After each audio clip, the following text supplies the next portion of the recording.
to give it to the three experts, and I'm going to move over to the representatives of the religious communities that are victims of persecution in China.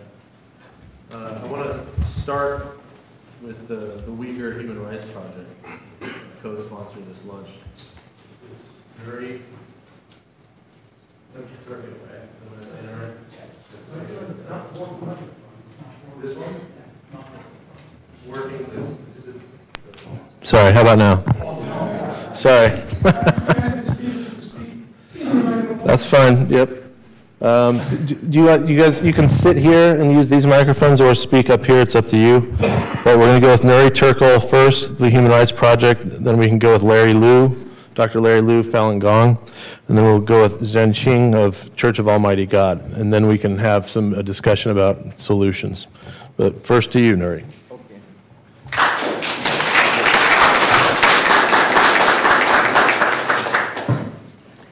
Good afternoon. Thank you so much for allowing me to be part of today's important discussion. I'm not a religious figure. I don't have a religious story related to my religion here as an individual because I've been lucky enough to be in this wonderful country in the last 23 years. When I left the country, it was not as this bad. So I'm sharing with you the Uyghur story as a representative of the co-sponsoring organization. As you have been reading on the newspapers lately, the situation for the Uyghur people in East Turkestan has been deteriorated so rapidly, particularly since last April 2017. And the people in the civilized world are gradually starting to understand the Uyghurs' dire situation, and particularly the newspaper articles being published in the United States likening the Uyghur situation to the internment camps, the Soviet-style gulags, and about 10% of the population reportedly being detained in the so-called re-education camps in the Uyghurs' homeland. Why do the Chinese so afraid of the Uyghur religion? Why are they so afraid of the Uyghurs' ethno-national identity? It's quite simple. I hope I'm not making it more rational, sound like a rational approach for the Chinese, on the Chinese government's perspective. Simply put, the Uyghur religious freedom, Uyghur religious identity, and ethno-national identity have been perceived by the Chinese government since the 90s as a stumbling block to forced assimilation and also a potential political threat.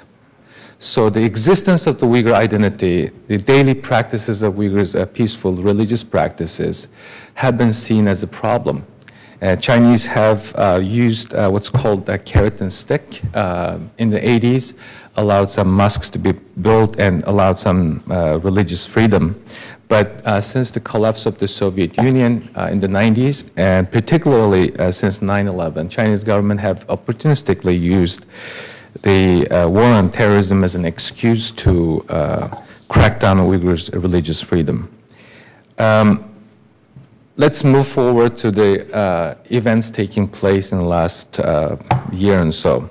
The Chinese enacted a draconian law, a regulation known as de-extremification measure that was put in place last April that sanctions most common and appropriate behaviors that we, people who live in a civilized society, chose to do or even appreciate, such as wearing traditional clothes, which is seen as a sign of diversity and cultural appreciation in Western societies, growing a beard. Put in perspective, those of you who watched soccer and football, notice in the last couple of years, some of the European soccer players growing beard. If they happen to be in the Uyghurs' homeland, East Turkestan, that might be in trouble. And adhering to Islamic diet, like the Jewish people, Uyghur people follow halal food. Jews follow kosher. And Uyghur people have chosen to stay within the family when it comes to marriage. That has also been seen as extreme behaviors. And also Islamic names, names like Christian, Jacob. If you happen to be in the Chinese territory, would be seen as extreme. So some old people, even in their age, in their 70s, 80s, have been forced to change names such as Mohammed or other names from the Quranic, with the Quranic background. Who are they locking up? What are those 1 million people have done to irritate the Chinese government? When you look at the population pool that have been locked up, you'd be surprised how innocuous, how irrelevant those people to the so-called security concerns.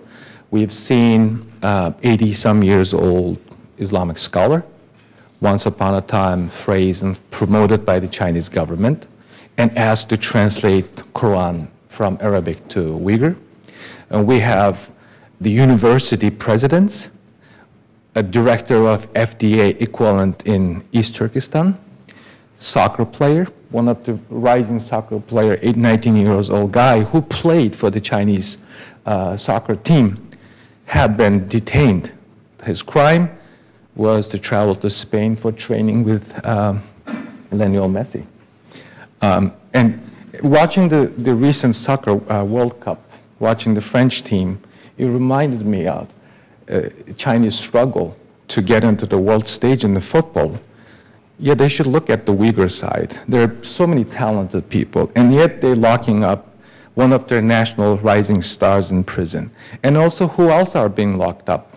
Anyone who has foreign ties or have been traveled to some countries, particularly Turkey. And also, they have been locking up Uyghur elites. This is an old story. In the Mao's China, they attacked the elites. Similar things are happening. Intellectuals, writers, musicians, philanthropists, anyone who has a social influence have been locked up. So are we hearing anything from them? And how many of them have been released? The numbers are very sketchy. We only have a handful of people, happen to be actually non-Uyghur. 2 of them happen to be Kazakh individuals, one from the United States, the other one from Kazakhstan, telling chilling stories, including denouncing their religion, denouncing their ethnic identity, forced to believe in Chinese Xi Jinping thoughts, and praising the motherland and condemning so-called Uyghur separatists overseas. So they're waging this psychological warfare. The people coming out, going crazy, if not confused. And also we've been hearing people leaving the camp as a dead person. So it has been very, very chilling. And you know, we live in a society, we all know, never again. And I'm surprised that people in the civilized world, our government here in the United States, have not been outspoken enough. And finally, I'd like to bring up, I'll be happy to discuss more specifics with you in the Q&A session, but recently, former Secretary of State Madeleine Albright said, when you see something, say something. And saying something is not enough, do something. So I challenge all of you to do something for the Uyghur people. Thank you very much.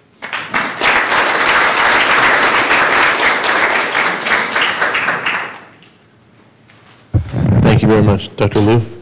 Thank you, Alex. How about any recommendations over here from Nury or Dr. Liu? Well, thank you very much for the opportunity to make a recommendation. I have rather different approach when it comes to China on the Uyghur Islam issue. I'd like to get our president, our government to group up with like-minded governments, or maybe governments that have a little bit more practical influence over China. We all know that President Trump enjoys very close relationship with Saudi King Solomon.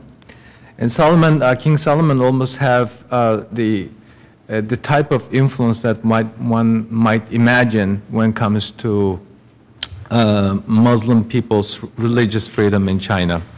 If the United States government at least convince its Muslim allies to speak in one voice, even though those Muslim countries are not really a beacon of democracy and human rights. But when it comes to China, there's a potential opportunity for President Trump to use its influence, particularly on to start, they can focus on one issue, removing the quota on Hajj pilgrimage that Saudi Arabia, for example, could do. And also, like the Cold War period, the United States should team up with like-minded governments. I commend Secretary Pompeo doing exactly that this week. There should be a follow-up specific on concrete, coherent steps. Having this meeting this week in Washington is important, but what will be done afterwards is more important. So I call on Secretary Pompeo to use this opportunity to use whole government, like-minded people approach. And finally, United States has a very important tool at its disposal, Global Magnitsky Act. A senior official, Ms. Stone, and Ambassador Brumback recently said in public that the United States government is willing to use Global Magnitsky Act to punish those human rights abusers in China. They will understand Global Magnitsky Act very well, like the way that Putin's henchmen understood and upset with the original Magnitsky Act. So that's one way to deter the ongoing human rights abuses. And then finally, United States Congress, we're sitting in this building, cannot think of any more appropriate place to say this.